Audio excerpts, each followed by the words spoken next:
Hebrews. This is Prophets of Awakening. This is our Sabbath class, and being that everything that's going on in the world, and knowing that we are Israelites, been awakened to the fact that we're Israelites, and being, like I said, we're in the end times. I'll go back again. I want to reset and reestablish the fact that who this Antichrist is. We're going to revisit that. So, everybody can get their plumb line lined out and have an understanding, a sure foundation on trying to rightly divide these end time events. So, okay. So, but before we get there, we're going to do our usual, and that's we're going to ask everybody to like and share and subscribe to Prophets of Awakening channel and hit the notification button, please. This is a non-Messianic channel. I'm going to say that again. This is a non-Messianic channel, which means there's no New Testament, no JC, no Yahweh, none of these idols. Yes. So I'm going to say we deal with the Tanakh, Torah, and the Tanakh is the Old Testament from Genesis to Malachi, and the Torah is the first 5 books of the Old Testament that was given to the Moses on Mount Sinai by the Lord of Hosts, who is none other than Michael the Archangel. He brought him up to par from all that happened in the world from Genesis up until when he met Moses on Mount Sinai.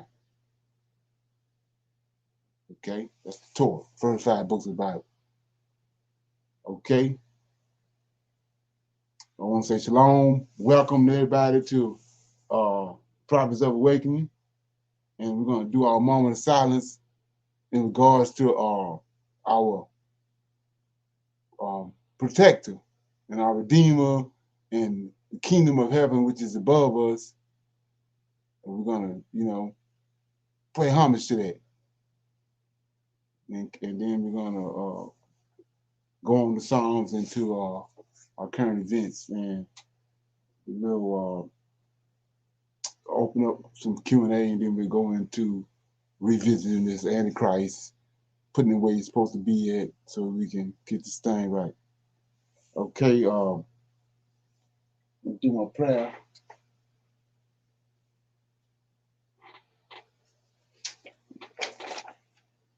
So, Lord, we come before thee at the beginning of the Sabbath day that you, O Lord, have given unto us for rest. We are honoring and worshiping thee. We are worshiping thee because of thy great steadfastness and might. O Lord, you delivered our forefathers out of Egypt and Babylon with a show of great force. O Lord, you foretold that you would deliver us from the hands of our enemies, the Gentiles. Yet, just as your servant Daniel examined the book of Jeremiah and realized your coming, O Lord, you have opened up our eyes to these books that have been hidden from us. And we, O Lord, have discovered that you foretold the prophets and that you would come to deliver us. We are waiting and seeking you, O Lord, at this hour, seeking and waiting for your return. Tarry not, O Lord, and stretch forth thy hands upon our enemies and scatter them, and come from thy holy habitation and turn back our captivity. For we are waiting for you and you alone, our Redeemer. Peace be unto you. Okay? Hallelujah. Okay, so from there we're going to read the Psalms, and then we're gonna get busy. Okay. Psalms. So I'm gonna read Psalms 3. It's a prayer for confidence in Yahweh. It's a Psalm of David. And the psalm is pertaining to when he was fleeing from Absalom, his son, when he tried to usurp his throne. Okay. Lord, how are they increased that trouble me? Many are they that rise up against me. Many there be which say of my soul, there is no help for him in God. Selah, but thou, O Lord, art a shield for me, my glory, and the lifter up of mine head. I cry unto the Lord, and with my voice, and he heard me out of his holy hill. Selah, I laid me down and to sleep. I awakened, and the Lord sustained me. I will not be afraid of tens of thousands that have set themselves against me round about. Arise, O Lord, save me, O my God, for thou hast smitten all my enemies upon the cheekbone. Thou hast broken the teeth of the ungodly. Salvation belongeth unto the Lord. Thy blessings is upon thy people, Selah. That's Psalms 3. So my thing is that in this psalm right here, it's no different than our situation at this very moment and what was going on with David. Nobody wanted David to reign in Jerusalem. None of the people around about wanted to see David. Anybody else but David. But our Redeemer, the Lord of hosts, chose David, placed him on the throne in Mount Sinai, in Mount Zion. And contrary to what everybody believes and what they want, or what they, where they at, how they feel about it, it didn't change the fact that Most High put David on the throne. And so the same Creator, Redeemer, has chosen us as a people. Contrary to what everybody think and how they feel about it, we still His people. And so David says in Psalms 3, verse 3, but thou, O Lord, art a shield for me, my glory, and the lift up of my head. I cried unto the Lord with my voice, and he heard me out of his holy hill, Selah. So no sooner than we get to that point, we realize who our Redeemer is, just as David did. When we cry, things gonna happen. We're gonna Right. get And results. understand that he is our shield. Yeah, we don't have to Right. worry. Yes. And people don't understand the fact that when you wrestling with the fact about who JC is, contrary to an extent, to the point where you not knowing who your real Savior and Redeemer is, you got a problem. So the person that David is trusting in and relying on ain't the same person that we calling calling on these Christians. That Right. same person, Right. two different people, and no sooner than you figure that out, then everything's gonna start working out. But until then, it ain't gonna happen because you calling on something in somebody, an ideology that has nothing to do with you and can't save you. Okay, so with that being said, we're gonna go into some current events. And on the first current event I got, do anybody else have to have one current event before I get started? This current event? Okay. Uh, the first one I got right here is like I said, I keep reminding everybody about it's a water event. Whether you know it or not, it's your first time hearing it's a water event that's destined for the East Coast of America. It's coming. So we see right here, in this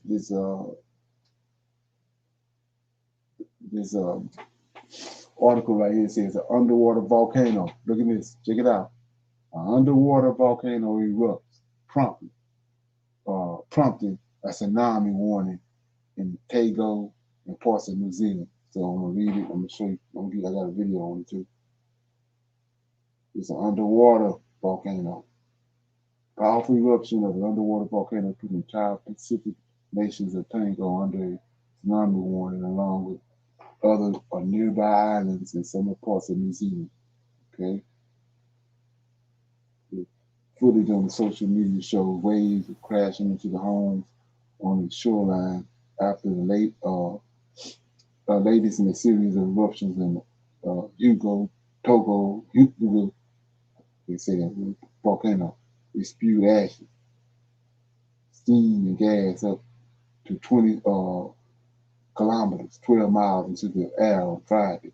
The Togo Geological Service said it, and local media reported ash falling over parts of the capital. Geologists have noted explosions, thunder, and lightning around the volcano early on Friday, according to the local news. Hundreds of miles away in New Zealand, the National Emergency Management Agency warned people to stay away from the beaches and shores to avoid the surge. Okay, so give you Yes, I was reading a little bit of that. okay. Mm-hmm. So we got some footage right here, in case you know.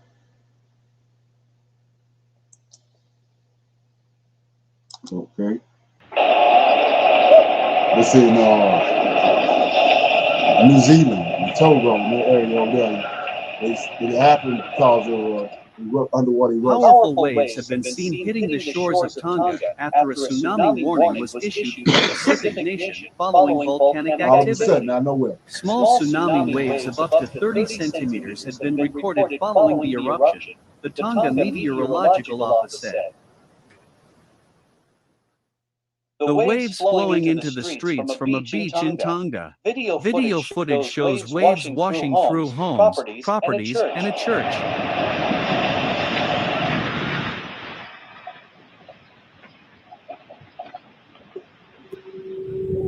The eruption on Friday was almost 7 times bigger than the one on December 20th, bigger in terms of the radius of the plume that was scattered from the volcano, up to 250 kilometers away from the volcano radius.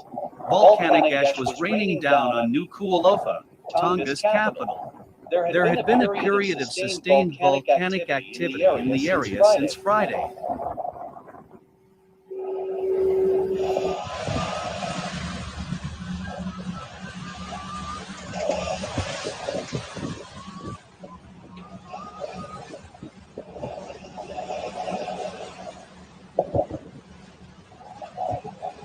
Local authorities says there are reports of sirens ringing across Nuku'alofa, and police are asking people to move to higher ground. There are also reports on social media of the explosion being heard in Fiji and as far away as Samoa. The volcano is located about 2,000 kilometers northeast of New Zealand and had been active from December 20th, 2021, but was declared dormant on January 11th. Okay, so you see right here, this is was not expected. Came right nowhere. We know if you zoomed in or zeroed in on Bible prophecy and zeroed in on the Most High's word, trembling at His word, we know this is how Sodom and Gomorrah happened. This is how the flood happened, like I said. And it ain't nothing new under the sun. When the Most High ready for sin and increase in the place and played it, ran its course, and the Most High wanted it to go away, it's gonna go away. And it's already been prophesied. Right, and they've also issued a tsunami advisory. It said for New Zealand's North Islands and the west coast of the United States from California to Alaska, as well as Canada's British Columbia. So they've extended that advisory. Right, exactly. Yeah.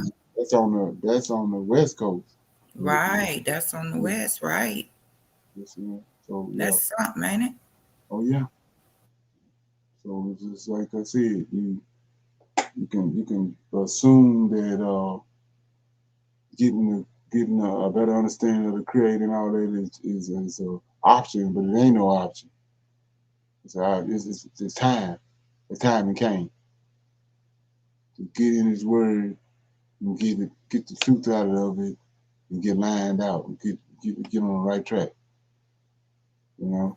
Right, and look at the flooding in Europe and also China. Okay. Yeah, the video you played the other day about the flooding in Europe. Yeah.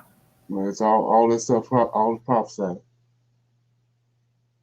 You know, people are sitting around flipping around and not understanding that this stuff has been prophesied and it's coming to pass right in front of our face, and we sitting there with it on the wrong timeline, got the wrong information.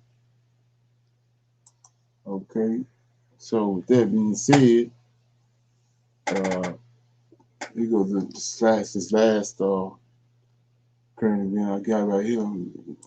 I thought this is kind of alarming to me. It says, do you see that? No. Okay, let me go back.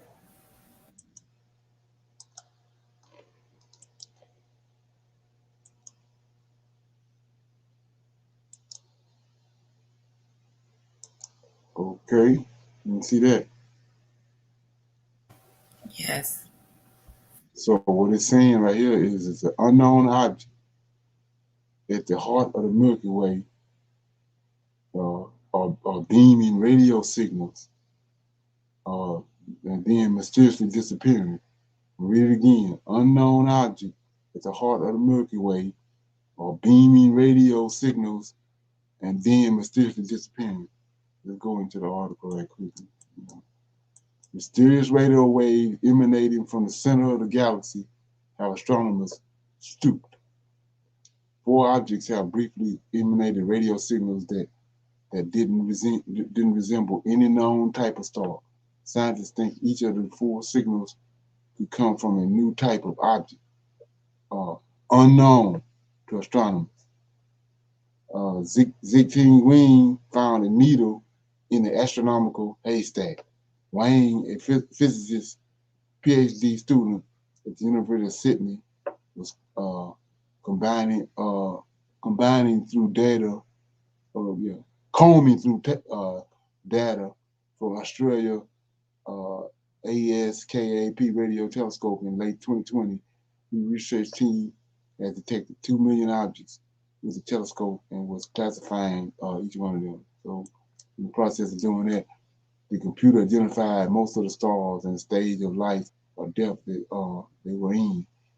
It picked out telltale signs of pulsar, a rapidly rotating dead star, for example, and a supernova explosion. But one object in the center of our galaxy stooped the computer and the research. And it says the object eliminated powerful radio waves through 2020, 6 signals over 9 months. Its irregular pattern and polarized radio emissions didn't look like anything the researchers had seen before. Even strangers, they couldn't find the object in the X-ray, visible or inferred light. They lost the radio signal despite listening for months with 2 different radio telescopes. It appeared suddenly about a year after they first detected it, but within a day it was gone again. Okay, let me read a little more. Unfortunately, we don't quite know what behaves like that. Toro Murphy says, a professor at the University of Sydney, who led Wayne's research team, told insiders. It was becoming clear that this was no ordinary dead star like the other 2 million objects in their survey. That's when we started getting excited, Murphy said. Then the team sent their data to other radio astronomers asking for theories. Bit by bit, they confirmed what no one had ever detected anything like this before. The researchers' conclusion, discovery could belong to a obscure category of mysterious signals coming from the core of the Milky Way, known as the galactic center radio transit. Before Wayne discovery, only 3 such objects have been identified. So, like I was saying, all of a sudden out of the blue, they're getting some kind of intellectual signals or from some kind of intellectual source in the middle of our galaxy. Okay? Just like I said, some need to know information you want to do. Okay? Any comments? Okay. With that being said, I wanted to open it up for some questions or answers. Anybody got any questions or anything they want to talk about? Shine a light on before I get into this video right here I want to play about Benin. Okay? Nobody have anything? Let me get it right quick. Some more need to know information.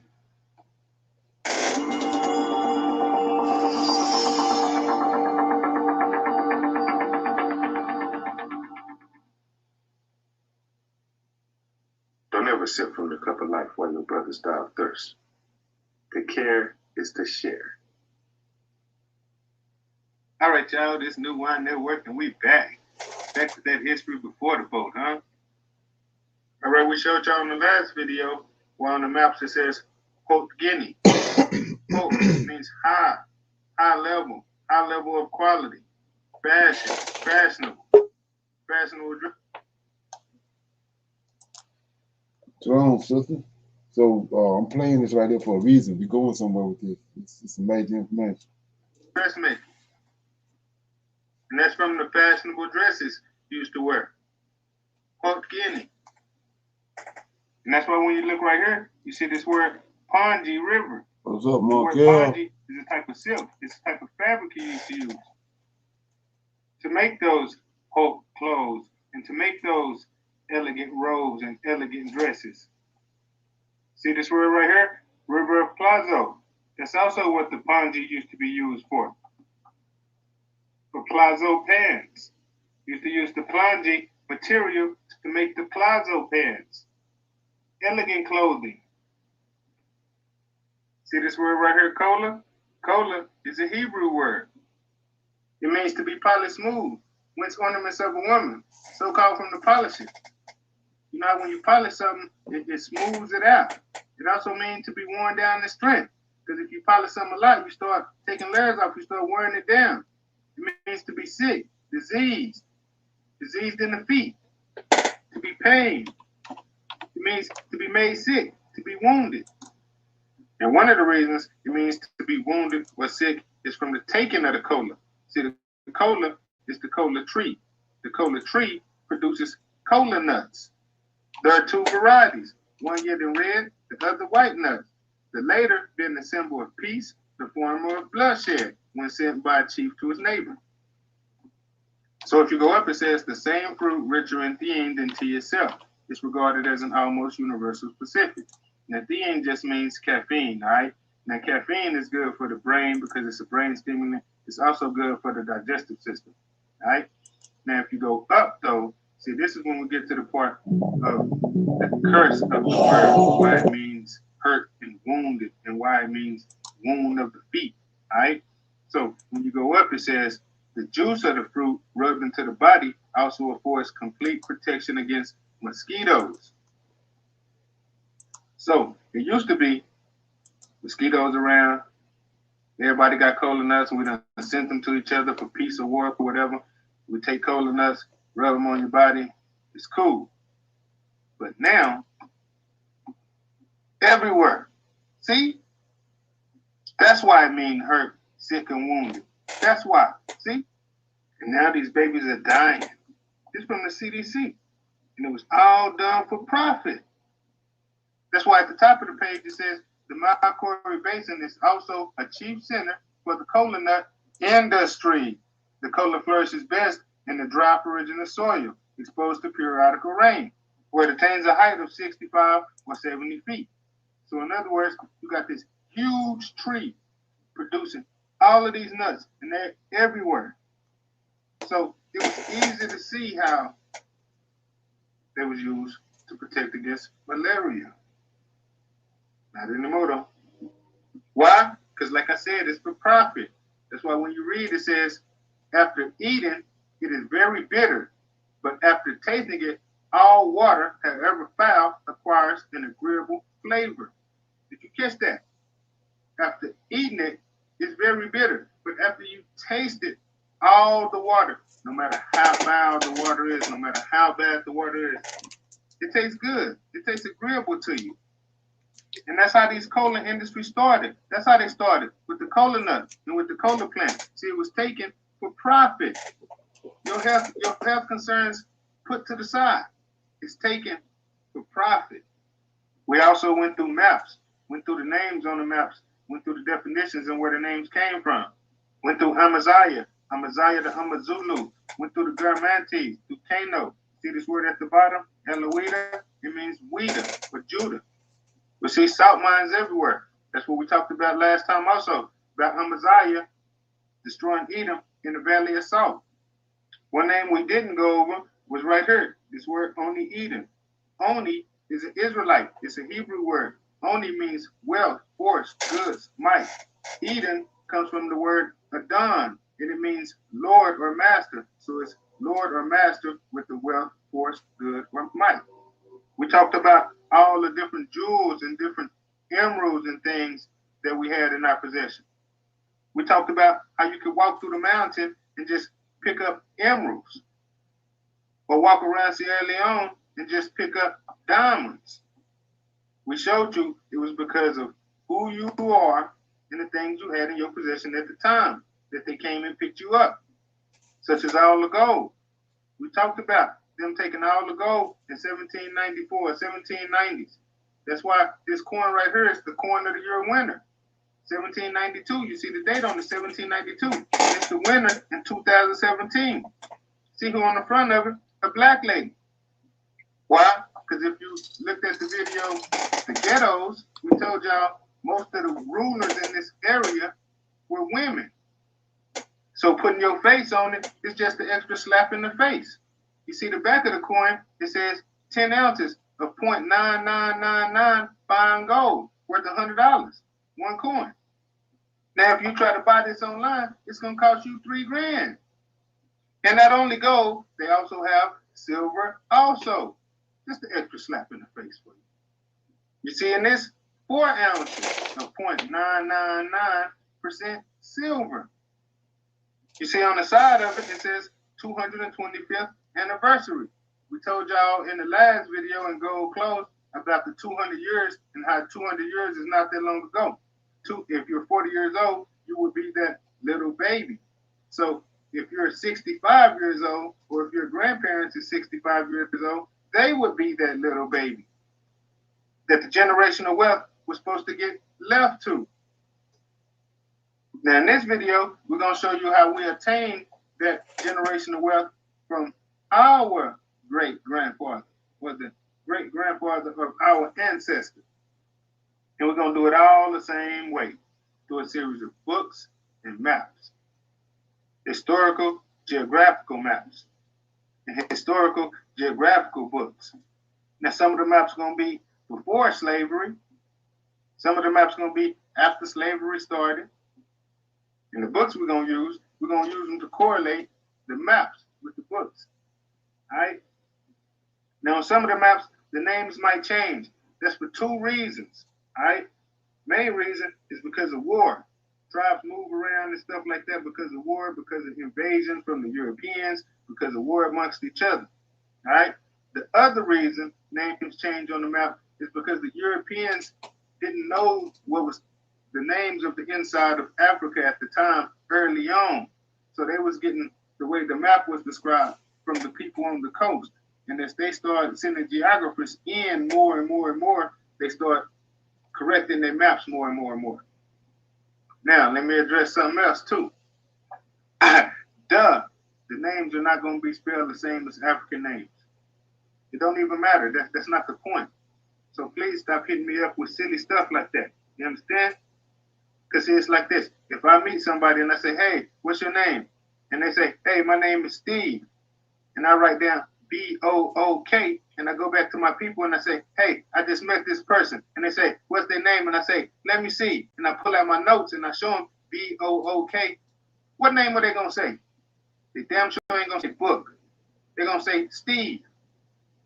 So it don't matter if the words are spelled different.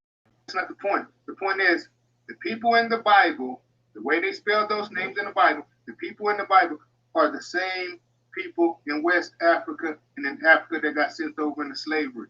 That's the point. Yeah, remember that. Same people in West Africa that brought over here, the same people. It's in the book. All right, before we get started into the lesson, we're going to read from a book called A Bird's Eye View of the World, a popular scientific description of the great natural division of the globe, and it's by Orson Recluse, Horace Morgan, Charles Hopkins Clark, and it's from 1892. Now, Orson Recluse and Elisa Recluse, they're brothers. The whole family was geographers, all right? So if you start down, if you go down and you read, it says, with the exception of the icy polar voids and mountaintops 2 leagues above the ocean, we should soon know how the earth is made. And before long, we should have under the plow every spot that could bear a stalk of grain. In 3 or 4 generations, the year 2000 will dawn on man dismayed at the sight of exhausted continents, worn-out islands, rivers running dry, forests consume the world ripe, and famine at the gate. The planet would be old, but more than that, it would be mutilated. Our hands are guilty, which might our mother earth. The woodman's axe not merely fells the tree, it levels and destroys the mountains. Every branch that falls takes a drop out of the spring. All right, to kick this lesson off, we're going to start from a reading from the book called The Bible in Modern English by Fenton Farrer, and the publication date is from 1901. Now, this lesson is at the request of a subscriber. They asked me to tell y'all which way Abraham went when he left out of Egypt. All right? So, that's what this is about. So, there you go. So Abram went up from Egypt with his wife and all he possessed, and Lot accompanied him to the southern pastures. And Abram was very rich in cattle, silver, and gold. Afterwards he marched from the south towards Bethel to the place where his tent had at first been pitched, between Bethel and Ai, to the place where he had formerly built an altar, and there Abram called upon the name of the ever-living. Lot also, who journeyed with Abram, possessed sheep, cattle, and camp followers, so that the land could not support them living together, for their flocks were so great that they could not live together. A dispute accordingly took place between Abram's shepherds and Lot's shepherds, and the Canaanite and the Perizzite who inhabit the land.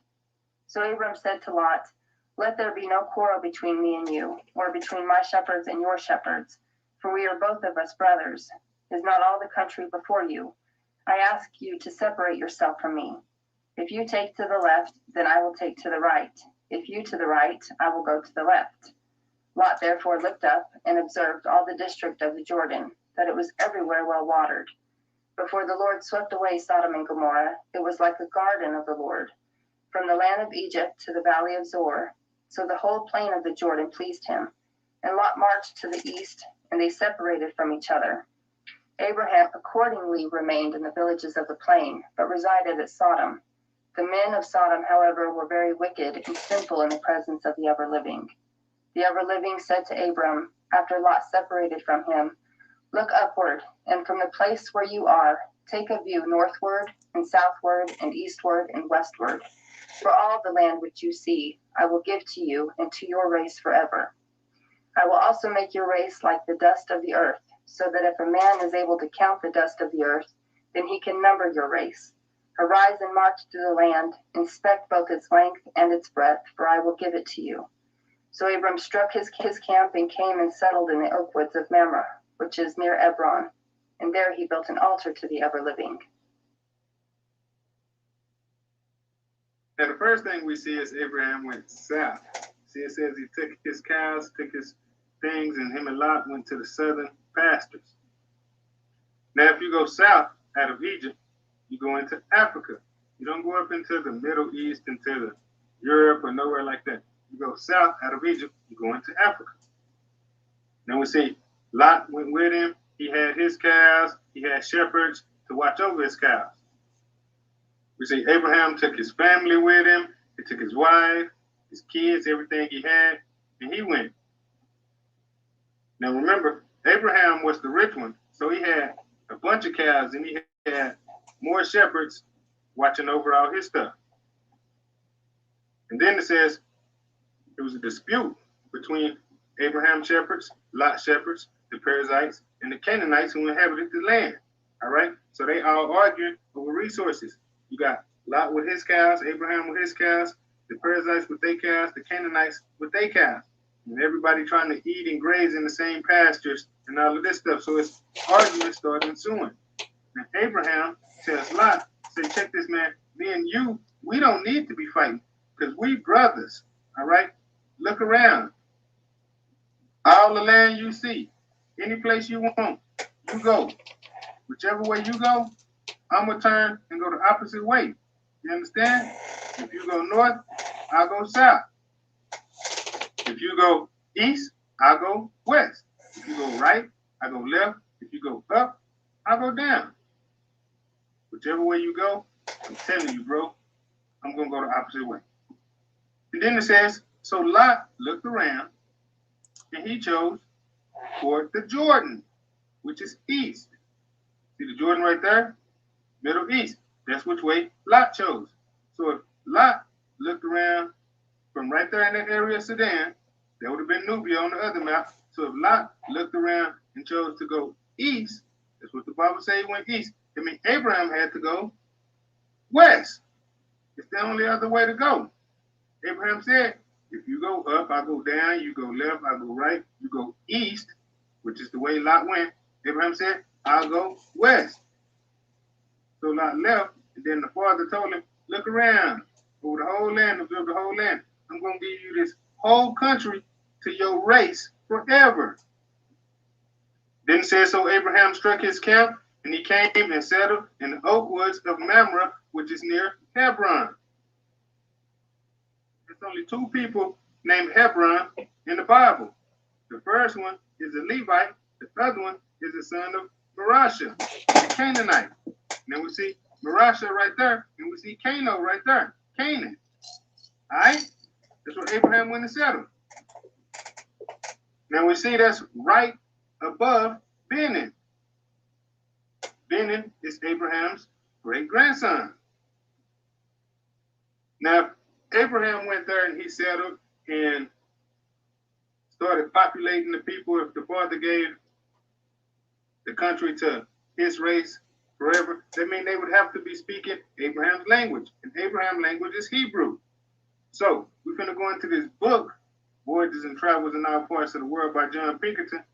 And we're going to see what they're saying about the language they observe in there. All right, remember these are history books, historical history books. All right, there you go. The idiom of Kakongo, nearly the same with that of Luongo, Ngoya Samba, and other small circumjacent states, differs essentially from that of Congo. Several similar articles and a great number of common roots seem, however, to indicate that these languages had a common origin, but they know not which of the two is the mother tongue. The cleverest among the Negroes have not the smallest idea of the origin and progress of their language. They speak, say they, as they have heard their fathers speak. It has been thought that there might be perceived some marked connections between this language and some ancient tongues, especially the Hebrew, Greek, and Latin. There are, be remarked, in the language of the Negroes, many turns of phrases which appertain to the Hebrew. We have observed that they express, like the latter, by substantives the qualities of the person or thing which are rendered by adjectives in other languages. Thus, in order to say hot water, they say water of fire, maziama bazu. They say also a man of blood for a cruel man, a man of riches for a rich man, and so forth. They never express the affections of love or hatred, joy or affliction by present tenses, but by preterites like the Hebrews. They say, I have loved, I have hated, for I love and I hate. There are also found in the language many words pretty much resembling Hebrew words, and which have the same signification. In Hebrew, bana or banak, whence is derived the word ben, signifies he has built, because they considered the children as living stones which composed the edifice of the family. In Kakongo, mania signifies stones, and bana children. and tamar means a rule, a measure. And in Hebrew, tamam or thamam, fullness and perfection. Insi in the language of the Negroes, the lower parts, the foundation. In Hebrew, Isa, which is written as shown, signifies lower parts, foundation. Koma, to approach, to meet. In Hebrew, kum, to rise up and go and meet. Lika, to eat. In Hebrew, lakam, which is written as shown, signifies the same thing. And lekam or lekam means bread. The letter H. So what the brother is showing you, this is the name of the channel is New Wine Network. And this particular video is Benin, the builders. Okay, it's 100%. This information he got 100% new history, and the reason why I'm using it as part of this conversation is that it's showing you that the people that's in this area, in this region, where they got us from, is speaking Hebrew, the original Hebrew, the Ado, and he's showing you the land. He's showing you, right in the dividing scriptures, he's showing you where Abraham went. Not what the Romans and the Greeks and all these people, the Gentiles, have told you, but it's showing you where they went. And my thing is this: we see through the video how Abraham possessed cattle on 1,000 hills. He had gold, and he had all the things you see the European and the Rothschilds that had today. Abraham had, and the Creator gave that to Abraham for Abraham to pass it on to his descendants.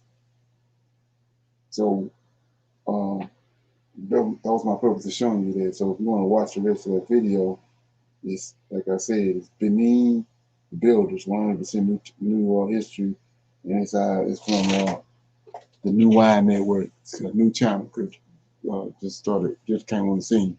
So from there, I'm gonna ask anybody got any comments before I move forward into the lesson.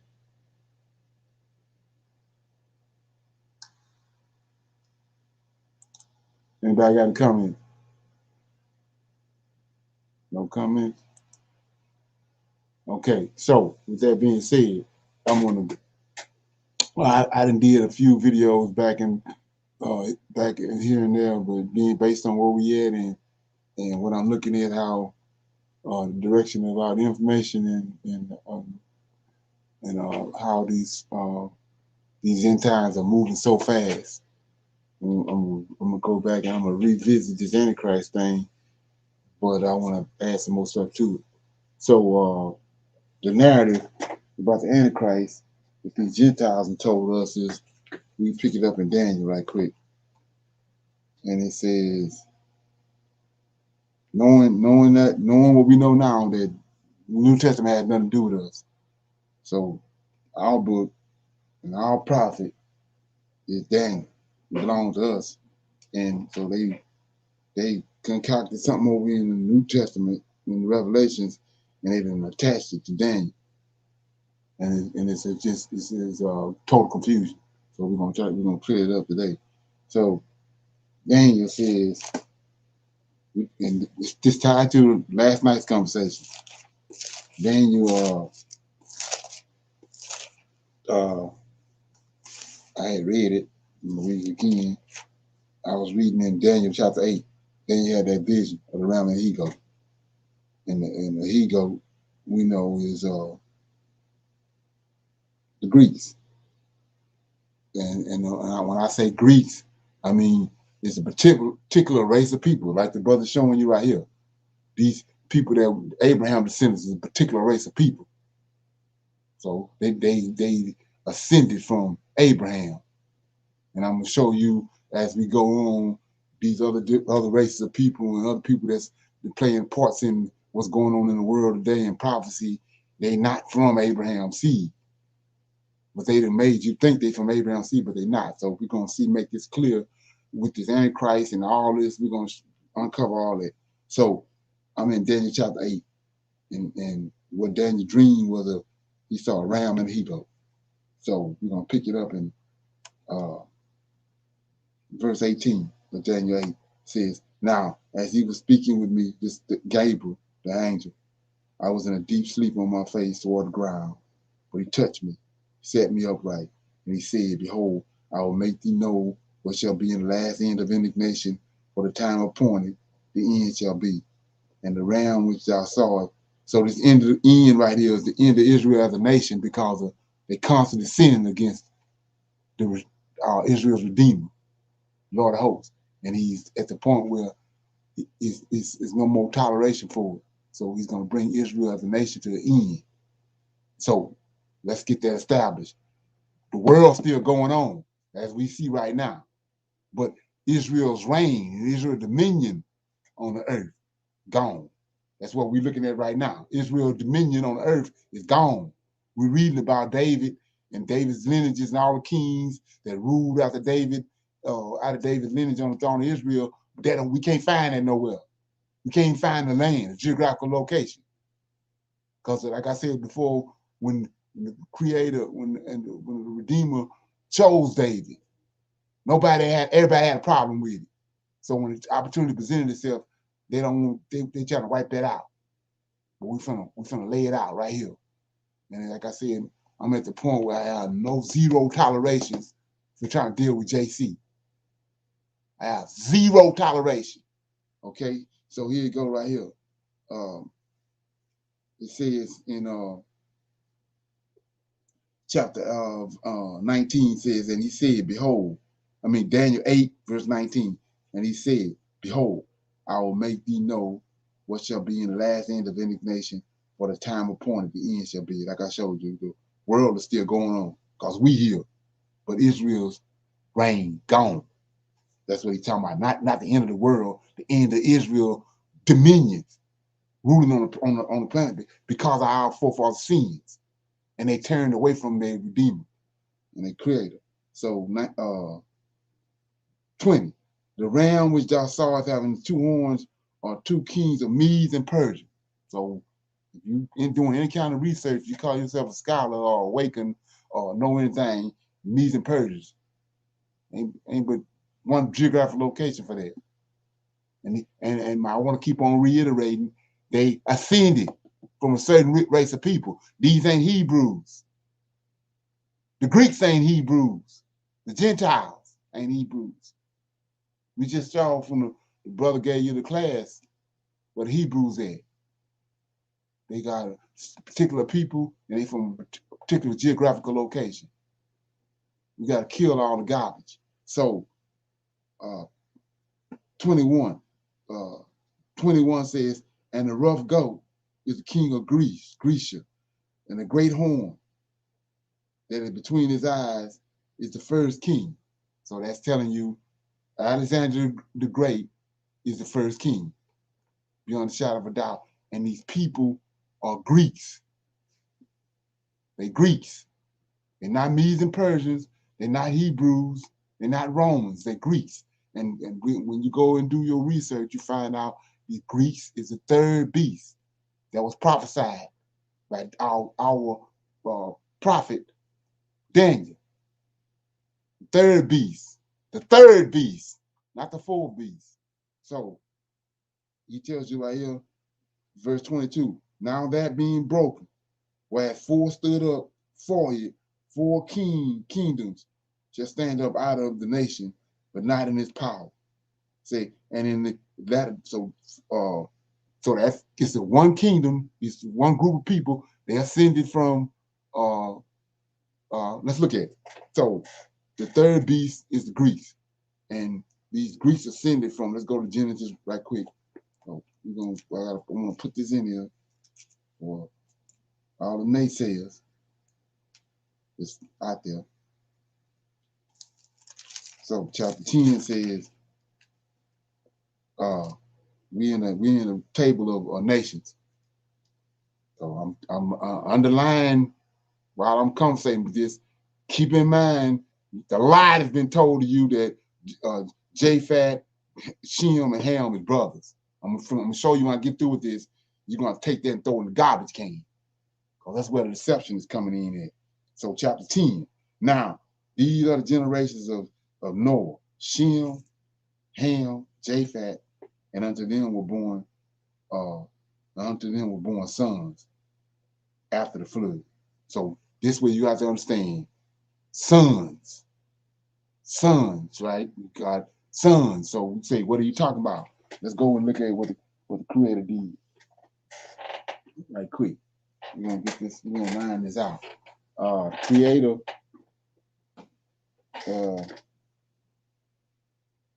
in Genesis chapter, I'm gonna read a verse right quick. In Hosea, no, in Psalms 80, let me see, yeah, Psalms 80, right quick. We're gonna line this all the way out. You know what I mean? So it says, let me get Psalms 80. Gonna line out what this sun means and all that. It's all lined out. Psalms 80 says, let me start reading. It's a prayer for restoration. That's what we waiting on, be restored. Say, give ear, O shepherds of Israel, thou that leadest Joseph like a flock, thou that dwelleth between the cherubim, shine forth before Ephraim and before Ephraim and Benjamin and Manasseh, stir up thy strength and come and save us. So when you see Ephraim, you see Manasseh, you see Benjamin, these are particular people, and they ascended from Abraham. The Greeks didn't ascend from Abraham. The Medes and Persians didn't ascend from Abraham. The Chinese didn't ascend from Abraham. The Americans didn't ascend from Abraham. And so now when this start unfolding, you're gonna see why they told you they was all kinfolks, but they ain't no kinfolks. Only what they wrote, and I showed you what they were doing in Alexandria. They wrote that, but it don't formulate, it don't calculate together. When you use your Hebrew mind, it don't work. So let's go keep reading. 3, turn us again, O God. It's our Creator, our Redeemer, and cause our face to shine, and we shall be saved. O Lord, God of hosts, how long will thou be angry against the prayers of thy people? So we right in the midst of what's going on with us. He angry with us. That's why we're in a predicament we're in right now. A particular group of people that came from Abraham. So 5, thou feedest them with the bread of tears, and givest them tears to drink in great measure. Thou makest us a strife unto our neighbors, and our enemies laugh among themselves. Turn again, O God of hosts, and cause our face to shine, and we shall be saved. So when his face did shine on us, we had all the things that the brother was showing you. As long as his face was shining on us, we had flocks and herds, we had the diamonds and rubies, we had the gold, we had all that. As long as his face was shining on us. We know now face ain't shining on us. So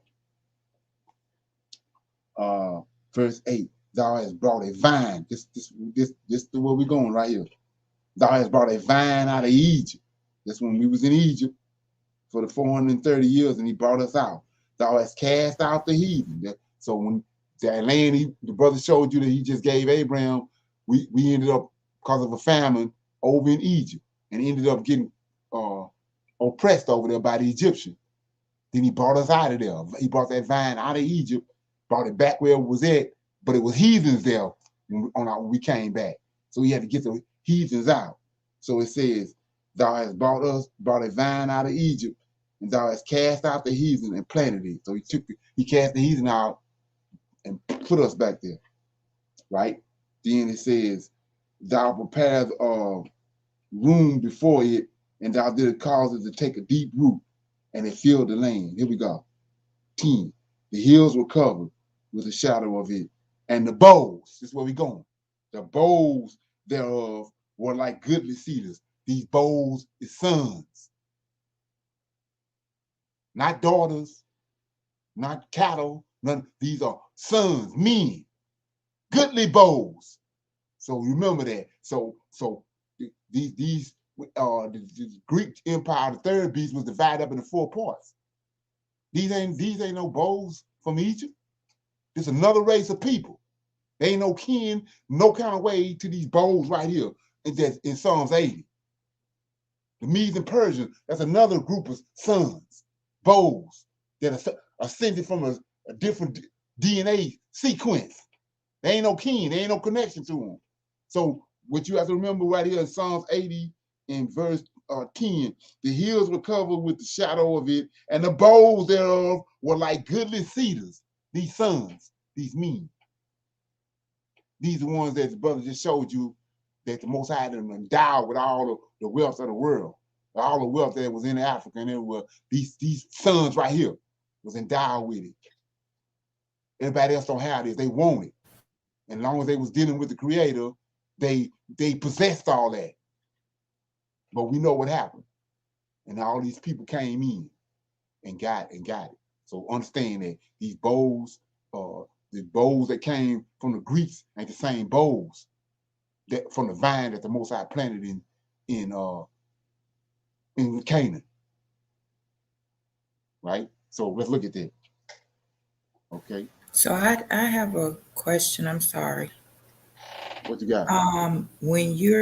When in verse 10, where it says the goodly cedars.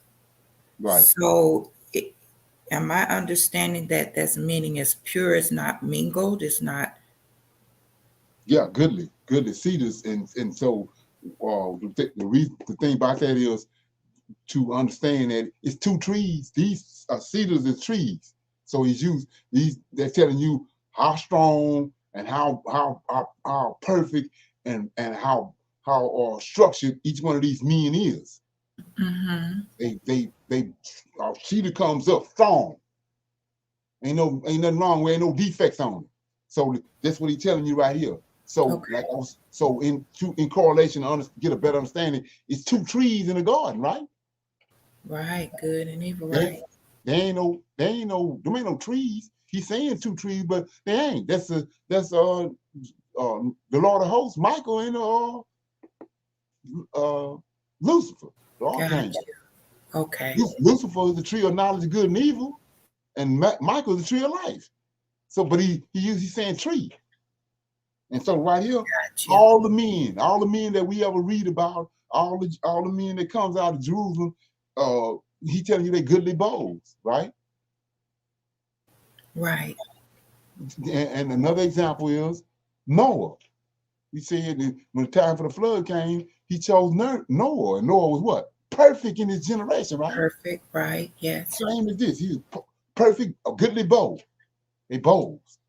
So what we're gonna do is using 5 senses, we're gonna see that these people ain't the same people. The light told you that they all connected together. Right. The Okay. coming in there. And this deception of JC gonna get broken in right here when I'm gonna show you. So he says, I read in Psalms 80 where who these bowls are, right? So let's go right quick and look at something.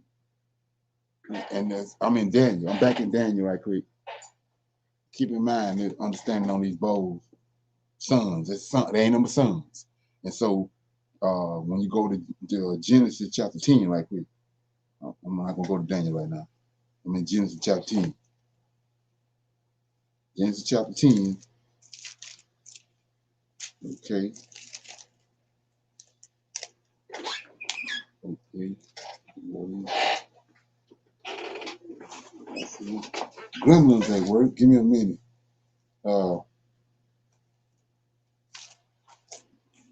Genesis chapter 10. Okay. Genesis chapter 10, and I'm in chapter 10, verse 1. Now, these are the generations.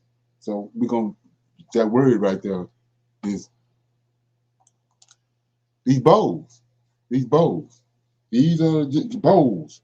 See that? These are the generations of the sons of Noah. See that? Bowls of Shem, Ham, Japheth, and unto them were born sons. Bowls, right? See that? Bowls born after the flood. So we go on down to 2. The sons of Japheth, Gomer, Magog, Midian, Javan. See that? Javan. So all the Greeks, we just read in Daniel, is the Alexander came. Alexander is out of Javan. This the son right here. We know that Abraham got a whole bunch of bowls. But right here, Javan we over here with the Gentiles. And we know what the Gentiles look like today because we looking right at them. We over here, we being oppressed by them. They don't look like Abraham. See that? So Javan right here in chapter 2, in Genesis chapter 10, verse 2, Javan. These is a race of men. It's a race of sons coming from this man right here named Javan. That's who the third beast is. So let's look at that right quick. I'm gonna show you this so you don't have to, you ain't got to fumble with it no more. And if you do fumble with it, something wrong with you. Something ain't right. So here we go.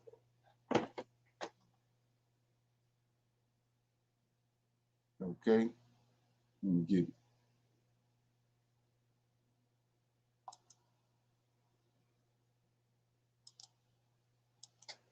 See behind me? See, the topic that we're talking about, we're killing a whole bunch of birds with one stone. This is Antichrist Epiphanes right here. That's Antichrist Epiphanes. See how he look? He don't look a damn thing like me or like you. So that's a different bow, different type of bow. These ain't the bows in Psalms 80 that he sent out and the vine he planted. So they go this Antichrist Epiphanes, and he's out of Javan. This the Antichrist right here. Okay, going all the way in. This the Antichrist. See how he look? Now, this right here is this guy right here. This Bartholomew. All these see, people right here came out of Javan. These bowls that came out of Javan. They ain't the same bowls that the Most High endowed with all the riches of the world, all the planet that he gave too. So this Bartholomew, we just read in Daniel, Alexander was the first one, and he died. And then he had 4 men, 4 bowls from Javan, and they divided the Greek kingdom of bowls. He divided them up. Bartholomew was the king of the south, right here. So when he got into Egypt, there you go, CJC. I don't know if you need to wear some glasses or get your binoculars or something, but see, that's JC. This is where JC originated from. This guy right here was made a god in Egypt. See that? It's a rapper. This is the art. This is where Jesus started. This is where the idol started from. He got the Egyptians to make him a god. This man right here. Right here. They all bowls. They ain't from Shem. And they damn sure don't look like Shem. See that? They don't look like Shem. You got me standing right here looking like Shem. I don't look like these folks. So then they created this guy right here, JC. That's what Daniel, and I got you lined out in the book of Daniel. He said, this the first one came. These bowls, this the first one came. He said, well, let me get the first. Hold on 1 minute. Here you go, right here. See? It's Alexander. See? All of them look alike. Now one of them look like me. Alexander, this is the first bowl. In Daniel chapter 8, it says the first king that came, this bowl. This is the bowl, first bowl right here. King Alexander the Greek, the Great. The Greek, well, he's a Greek, but he ain't great, but excuse me, 1 minute. Getting beside myself. 1 minute. I'll be right back.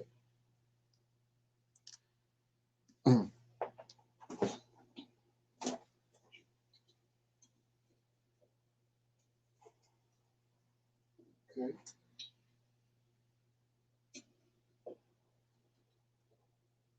Okay. Yeah, okay. Excuse that little intermission. Okay, so I showed you Alexandra, then Alexandra died, and then this guy came on the scene. Him and 3 more guys, 3 more bowls from Javan.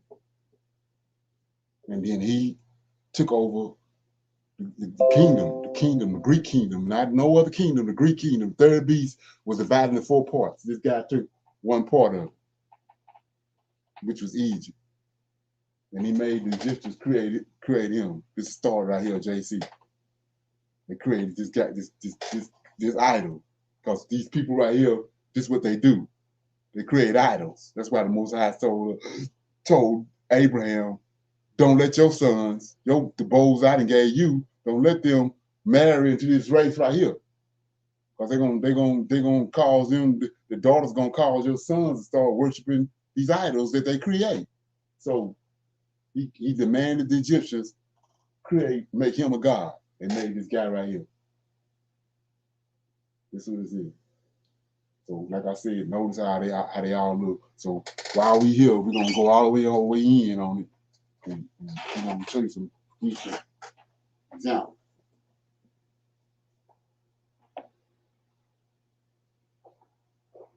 Okay.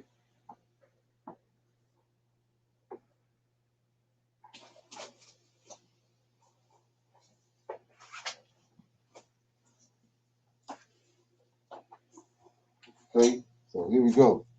We're still dealing with the bowl. We're still dealing with the bowl part of it. Yeah. See that right there? That's Pen of the Elder. This Pen of the Elder right here. Another bowl. Notice they all look alike. They don't look nothing like you and me. So that's Pen of the Elder. And at the same time, I gave you some information on Alexandria, Egypt. These are people right here. It's a lineage of people, race of people, particular people that's in Egypt. They're the ones concocted. They got to hold our scriptures and change them. And these are the people right here that's dealing with it. So there's another one right there. Okay. We'll go with another one. Yeah. I'm hoping this registering. Here goes JC. Yeah. You look like them. It's another bow. Right? And you don't look like the Israelites. You don't look like the bows in Psalms 80. Okay? Keep going.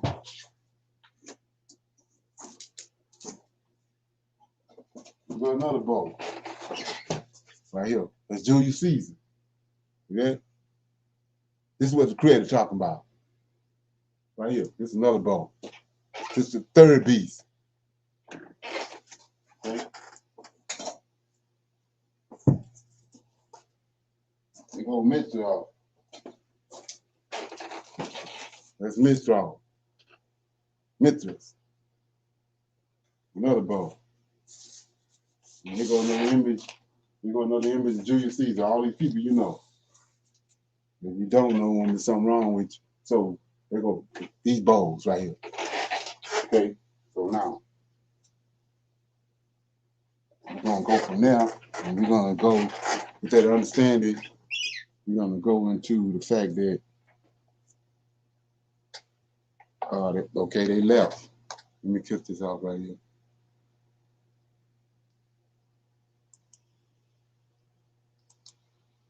Okay, so now we established that, we're gonna go into the fact that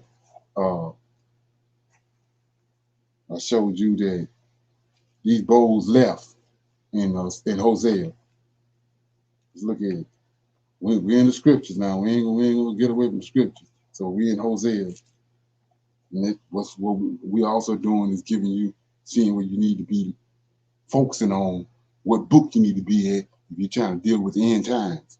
So now we're in Hosea, and Hosea 5 and 6.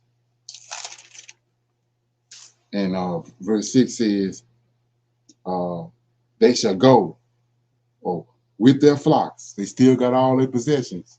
It's the most I gave them. I showed you the bowls he gave them in Psalms 82.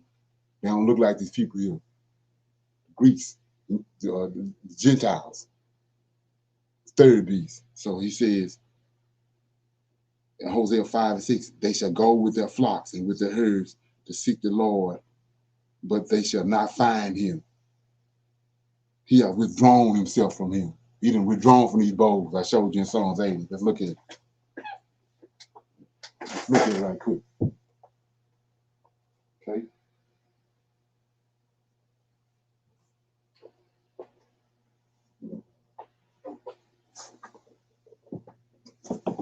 Okay.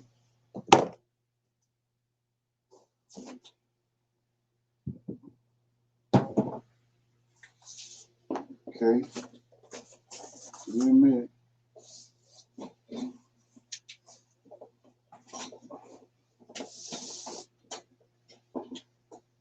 Okay. Yeah. So. Okay.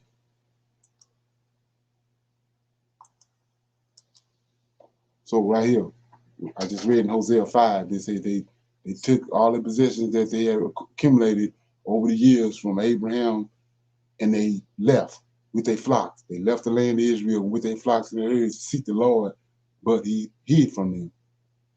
This is where they went. That was the significance of me showing you the video earlier, right here. Right at Negro land, where the brother just took you to, where all these bowls in Psalms 80 at. They're all right here. We got all their possessions, all the Most High gave them, and we know the story. Slave ships came and all that, and they came in with the Berlin Agreement and all this stuff, and they divided the land up. These Gentiles, these other bowls, divided the land all up, got all our possessions. And now we at the bottom of the food chain. That has to be understood. So the so-called JC and all that is, lineage with these other bowls. They ain't in the lineage with the sons and the men that the Creator created. That the Creator is the apple of the Creator's eye. Two different lineages. And I'm hoping you're seeing the deception. So the first two was lied to, that they Noah's son. They ain't none of Noah's son. It's not Noah's son. So let's go keep going. So now I'm in Hosea again. We saw where they went. They went to the Negro land, and they existed there till 1619. They came in. That's when the pillaging started. So Hosea chapter 8, verse 13 says, they sacrifice flesh for their sacrifices for mine offerings and eat, but the Lord accepted them not. Now will he remember their iniquity and visit their sin, and they shall return to Egypt. That's Deuteronomy chapter 28, verse 68. Let's read it.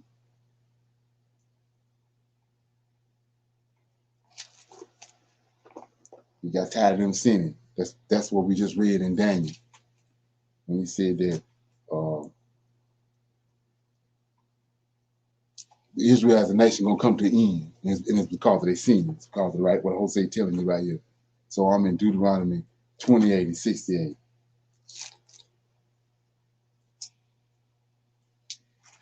Deuteronomy 28 and 68, and it says, "And the Lord shall." This is part of the curses. I'm talking to people that's awakened and understand all this.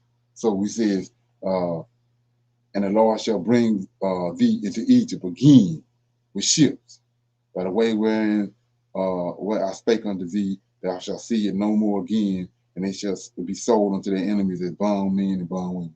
So this is a direct line right here. Negro land. Okay? And he brought us over here on slave ships. And then when we got over here off the slave ship, all this concrete evidence.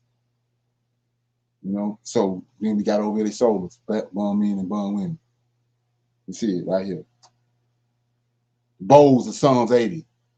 They ain't tied to the bowls in J from Javan, a whole nother lineage, a whole nother DNA sequence. That didn't originate, they ain't come from, ain't dealing with the Most High. Most High told the men and the people he dealing with not to intermingle with these other people. Okay? So we see right here what happened. So Hosea says, there 8 and 13 says, they sacrifice flesh for the sacrifices of mine offerings. This is the Lord talking, and ate it, but the Lord accepted them not. Now will he remember their iniquity? So now it's time for him to bring about their captivity, return them to captivity, and punish them for their iniquities. And then 14, for Israel have forgotten his maker and builded temples, and Judah have multiplied fenced cities, but I will send a fire upon his cities and shall devour the palaces thereof. All this has been prophesied. When you read it right. The same thing Daniel said, that he got burned, he got tired of. They turned their face on him. Had everything in the world, all the possessions, but they kept turning themselves, turning from him, dealing with idols. And so he brought this whole nother race of people I showed you right here into the picture. That's what takes us to, I already showed you the lineage. I showed you the bowls. They ain't the same bowls. So that takes us to First Maccabees. The reason I read it last night was so I can read it today. So it says,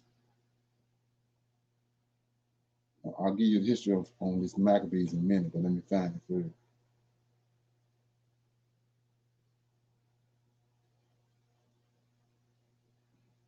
Okay, I'm the first Maccabees. So I showed you the prophecy that Daniel gave.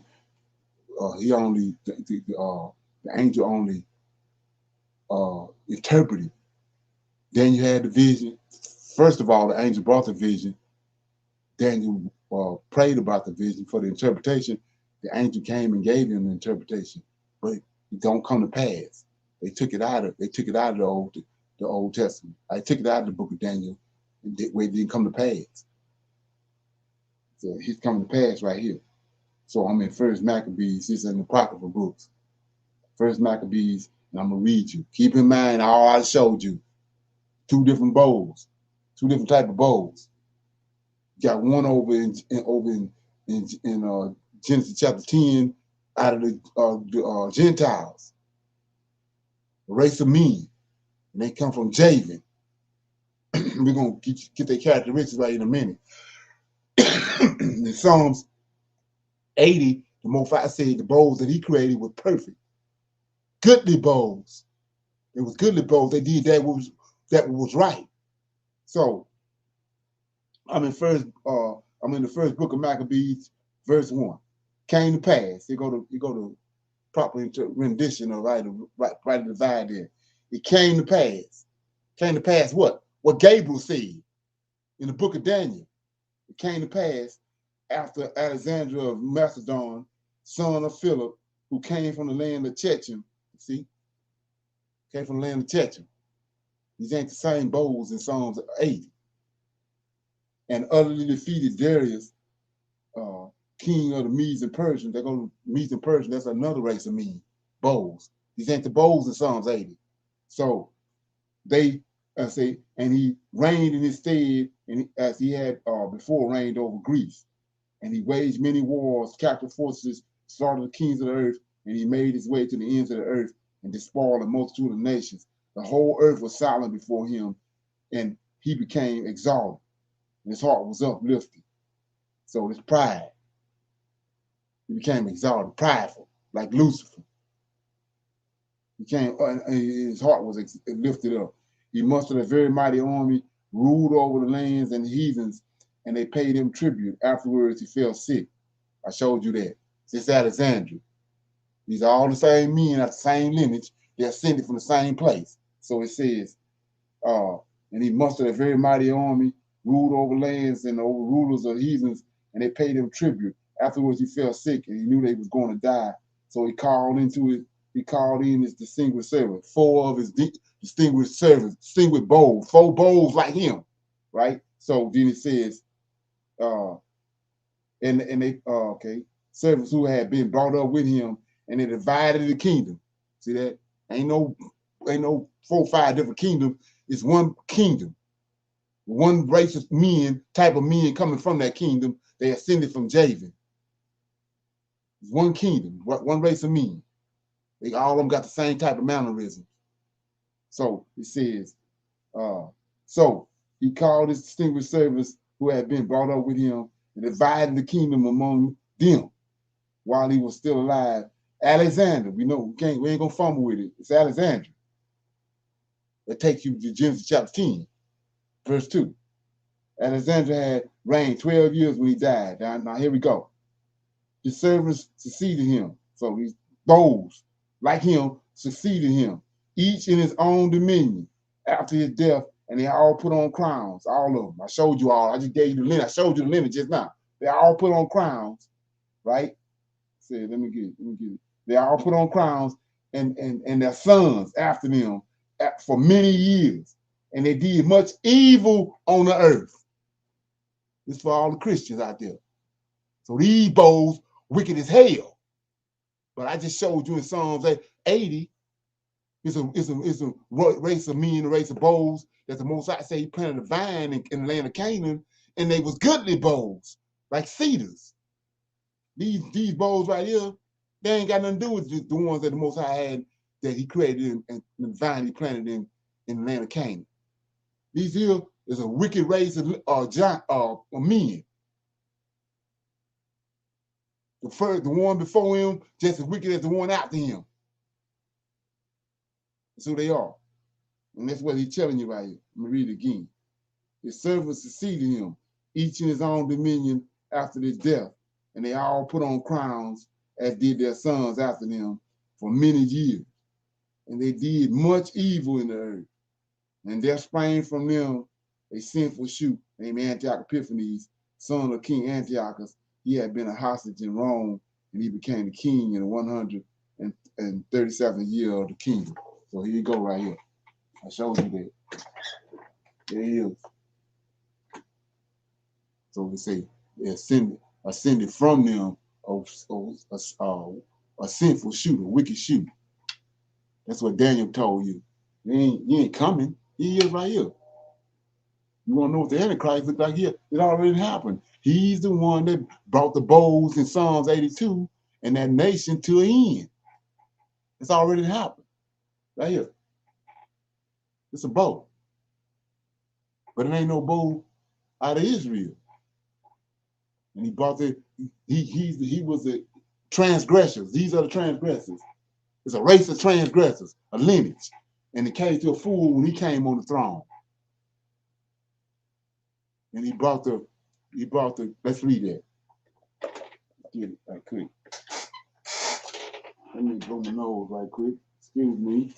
There's always something when you bring forth the truth. So, let's read that.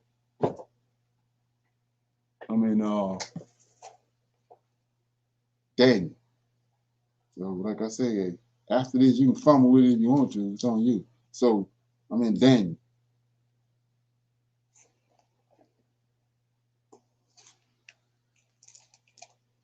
Daniel chapter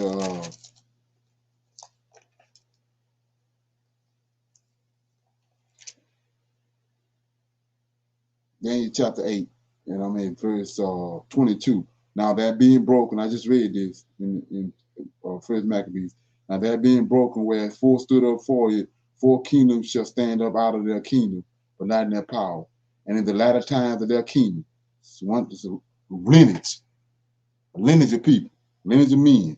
In the latter time of their kingdom, when the transgressors are come to a full, a king of fierce countenance and understanding dark sentences shall stand up. There he is, right here. Yeah, you know what I'm saying? So you got a whole other timeline that's been given to you through revelations and all that, which is garbage. And you can't even begin to try to rightly divide all the stuff that's on us right now. You thinking you got time to deal with it when it's right here on top of you.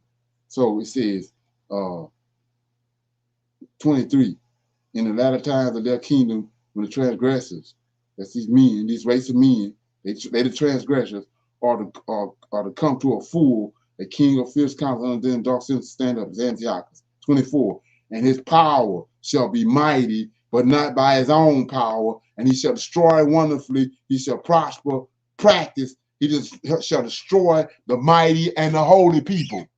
The holy people are destroyed. That's why we trying to find out who we are now, because we got destroyed. But who destroyed us? This guy right here.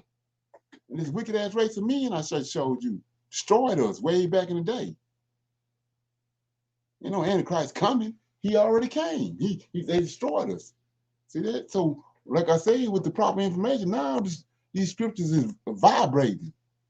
Let me read it again. And his power shall be mighty, but not by his own power. He shall destroy wonderfully, prosper, practice. He did all that. Prosper and practice, and he shall destroy the mighty and the holy people. He destroyed them back then, but I'm reading right here. Destroyed them. These bowls that the Most High planted in the land of Canaan when he brought them out of Egypt. And he sent them out. But they started sinning against him. And they left with their flocks and their herds to find him, but he had withdrawn himself from them. And they ended up on the west coast of Africa, Negro land. And they existed there for 2,000 years or so. The Arabs enslaved them. And then these Gentiles came, all of them, with the Berlin Conference and all that, and they came and pillaged Israel. But the thing which you not understanding about is genealogies. It's races of men. They didn't got you flipped off talking about Ham, Shem, and Japheth and all them. They all brothers. But we ain't. We looking right here. These Gentiles right here. These Europeans right here. Hell. And we just read who they are. They wicked as hell. You can fumble with it. Like I said, you can do with it what you want to do with it. JC, one of them. We go to JC right here, Serapis. Behind me. It's Serapis. This is where he came from. He came from Bartholomew. Making these Egyptians make him a god. And they didn't twisted the sequences and turned all the events around and manipulated the words and everything. But guess what? The Most High said, them same bowls in Psalms 80 that he said goodly bowls. He said he's gonna raise them back up, raise some back up, and he's gonna come in and write about the word. He said the oracles is for Jacob. To understand the scriptures is for Jacob. It comes natural when they get lined out. So, but guess what? They got you. Well, you don't look toward the bowls that's in Psalms 80. You're looking toward these wicked ass bowls over here. And you're denigrating the bowls and the ones that's attached to the Most High scriptures. Let me read one more verse before I close out. So bringing, like I said, my job is connect dots. So I'm in Isaiah, right quick. Like I say, you do with it what you want to do with it. So I'm in Isaiah chapter 66. So he says, Isaiah 66, it's another prophecy of future, it's the future hope of Israelites. Thus saith the Lord, the heavens is my throne, the earth is my footstool. Where is the house that ye have built unto me? And where is the place of my rest? He asking that for a reason, because like I say, these wicked ass men that came. It's been dismantled. 12. For all those things which thou mind, for all those things have mine hands made, and all those things have been, said the Lord. Look, here we go. But to this man I will look, even to him, he's gonna tell you his characteristics. Even unto him that is poor. See that? These clowns behind me got everything, all the money in the world and everything. He says he's poor and a contrite spirit and trembles at his word. That ain't but one race of men. That's the ones back in Psalms 80. The bowls that he sent out, they're perfectly goodly bowls. We just read that these people, one after another one came on the throne and ruled, and they was brought much evil on earth. They wicked as hell. These ain't the same bows. So now that we're in the very end, the Most High is back again, looking for the, he returned to these bows, but he returned to the righteous ones, the one with a contrite spirit. They're at the bottom of the food chain, but they got a contrite spirit, and they tremble at his word. They don't accept anything, any old bullshit that come along. They tremble at his word. They rightly divide his word.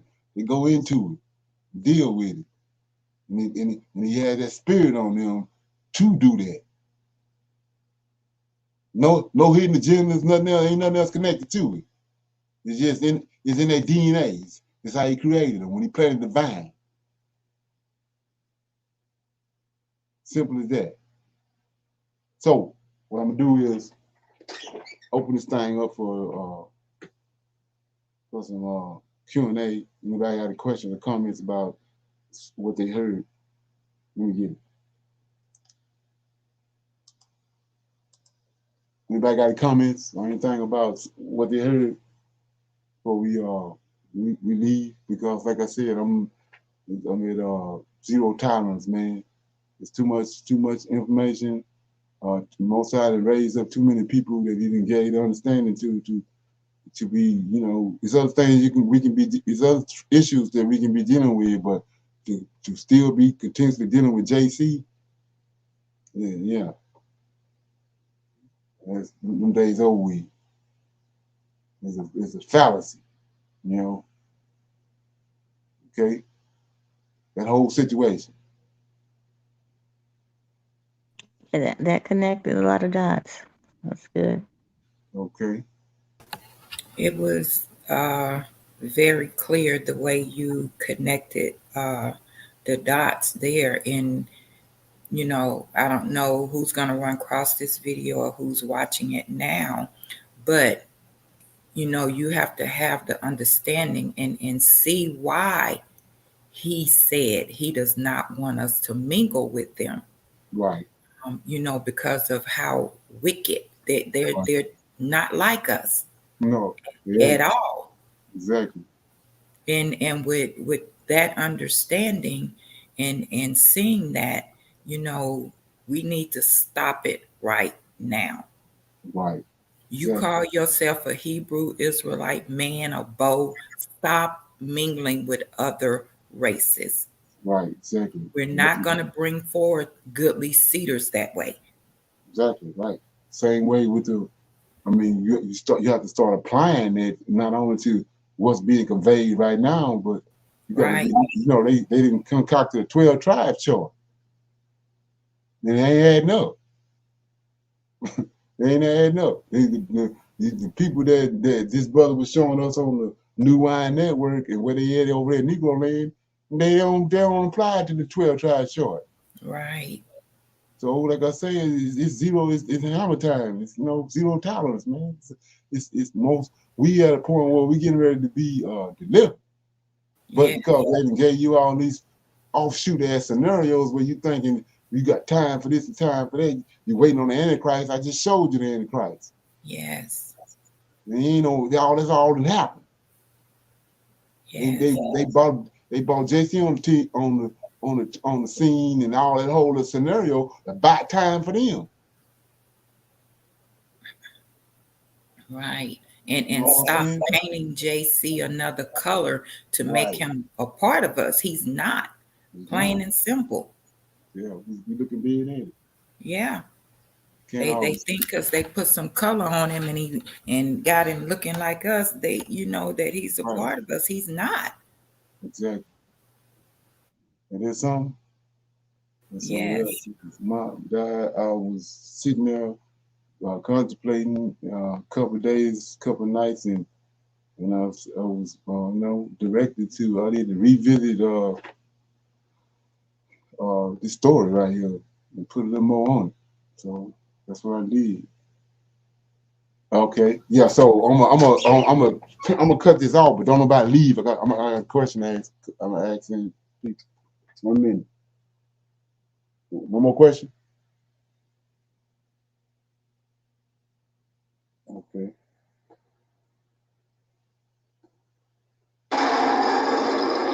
Shalom, man. I hope everybody got something out of that. It's Prophets of Awakening.